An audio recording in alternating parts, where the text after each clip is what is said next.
This offseason for the Indiana Pacers should be very interesting. This is a team that, heading into the offseason, they have a few good young guards. They have Miles Turner still, and they have a top 10 pick in the NBA draft. This is going to be a huge offseason for them. Tyrese Halliburton, Miles Turner, Benedict Mathurin. That is your young core. Now you've got to you've got to decide what to do to build around them, and it's going to be tough.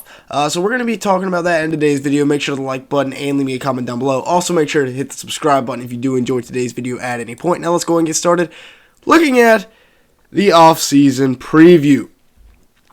This is, kind of the guide to their offseason, if you will. They have about $39 million in cap space, give or take a little bit. They have the number 7 pick, the number 29 pick, and the number 26 pick. Their key free agents are Tyrese Halliburton, Chris Duarte, Aaron Nesmith, and Isaiah Jackson. So like I said, however, Tyrese, Duarte, I believe they all have team options on those key free agents. So yeah, tough offseason. We'll see what they decide to do. If they decide to extend one of those young guys long term, I don't know. I don't know what they're going to do. But taking a look at the draft here, at number 7, their big target needs to be Taylor Hendricks. He's been flying up draft boards lately. I don't know if he's still going to be there when they pick at number 7. But, he's so versatile. He can fit into that Pacers lineup with ease. Right there at the 4 alongside of Miles Turner. He's going to be a guy that if he comes to Indiana, I feel like he's going to be a very nice piece for a long, long time because of his potential and what he can do with that 6'9" frame. Now, you've also got Cam Whitmore and Azar Thompson. Cam will probably go at 5, so worst comes to worst, you get a guy in Azar Thompson that can really defend, and he's an elite athlete. Now, what you get with Cam that you don't get with Azar is some really tough shot making. Maybe Cam is not quite the on-ball defender that Azar is, but there are still big question marks surrounding the Thompson twins coming out of that overtime elite league. If you can get Cam at 7, I think you got to. That's a huge dub. He can come in and play the 3 for you right away. Buddy Hield, he's good now, but how much longer really will he be there? I don't know. So That's who I've got them looking at with that number 7 overall pick. Taylor Hendricks, the first option, but if he's gone, then it kind of defers to Cam Whitmore or Azar Thompson. But one of them is going to be there. And now, here's who you are looking at. Of course, Dillon Mitchell is still in the draft at the time of this recording, which is May 31st. So if he's pulled his name out, then disregard him being here. But you've also got Ryan Rupert there, who is, he's got potential to be a good young forward from overseas.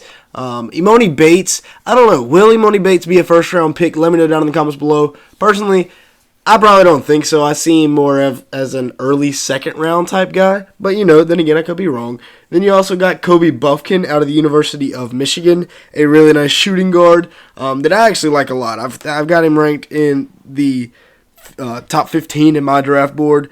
But, maybe he does slip a little bit down to 26. Or maybe they use those picks to trade up. You never know. So, yeah, with that being said, that's going to be it for the draft. Now, looking at team options, here's what I think they need to do.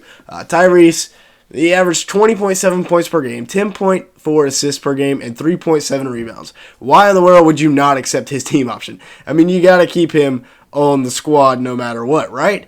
He also shoots at 49% from the field, 40% from 3, and averages 1.6 steals per game. So I think Tyrese, he's one of the best young point guards in the NBA, no questions asked. This is a no-brainer here. You're obviously going to accept his team option. Moving on, next you've got a guy that was supposed to have a good year this year. Like I said, Duarte, a guy that was supposed to have a big role this season, ended up only averaging 8 points a game, 2.5 rebounds, and 1.4 assists. I wanted a little bit more of a jump from him, but it turns out that it would not come this season. 37% from the field, 32% from 3. Those are some rough averages, I'm not going to lie. And then when it comes to the team option on him, I'm not sure. Pacers fans, y'all let me know down in the comments below what y'all are thinking with the Chris Duarte situation. Now, with Aaron Nesmith, this one, I was really impressed and really pleased, if I'm a Pacers fan, with his season this year. 10.3 points and 3.8 rebounds per game this year. That's a good season for a guy like Aaron Nesmith. 43% from the field, 37% from three. He was efficient, and he averaged over 10 a game in good minutes off the bench. This is a no-brainer. This is an accept, keep, whatever, however you want to write it up. They're bringing Aaron Nesmith back to the team next year. Now, Isaiah Jackson, 7.2 points per game, 4.5 rebounds, 1.5 blocks a night. He was good in limited minutes off the bench as well. He's a guy that I think you got to keep around. 56% from the field and only 17 minutes of play. Definitely a guy that I'm keeping around if I'm this Pacers squad. He's a guy that I want, as my backup center probably. I mean, I know I'll put coin flip, but this is a guy that, depending on how much the team option's worth, I think you're bringing back. Now, the free agency targets.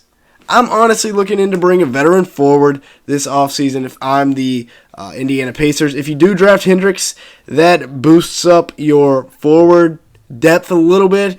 But right now, you got the Kings forwards here. Both of them are hitting free agency. I doubt they are keeping both of them. So you're looking to, even if you do draft Hendricks, you want another forward, another experienced guy. Either one of these guys on lower end of the cap table, bring them in. I think that'd be a bargain. Now let's take a look at the lineups here. Tyrese Halliburton, Benedict Mathurin, Buddy Hield, Taylor Hendricks, and Miles Turner.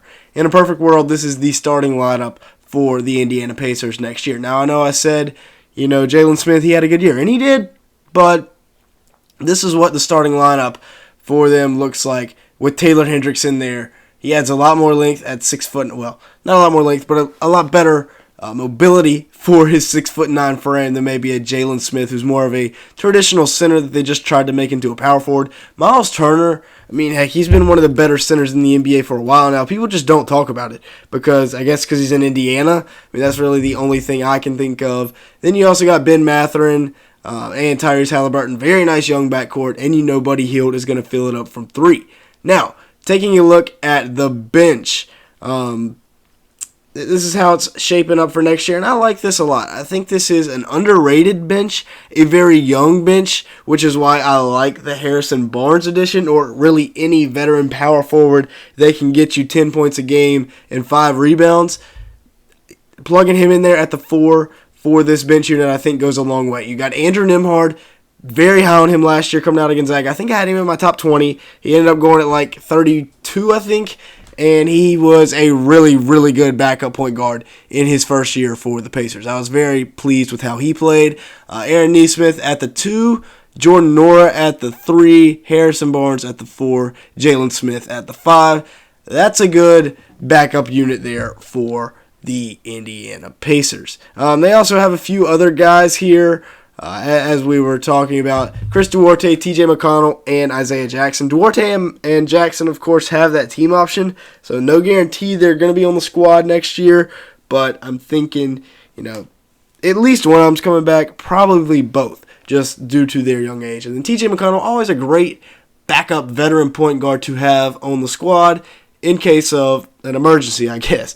And then you also have your other 2 late first-round picks. Like I said, if you can get Kobe Buffkin at 26, what a steal. And then maybe like a Dylan Mitchell or a Ryan Rupert that you can use as a project developmental wing.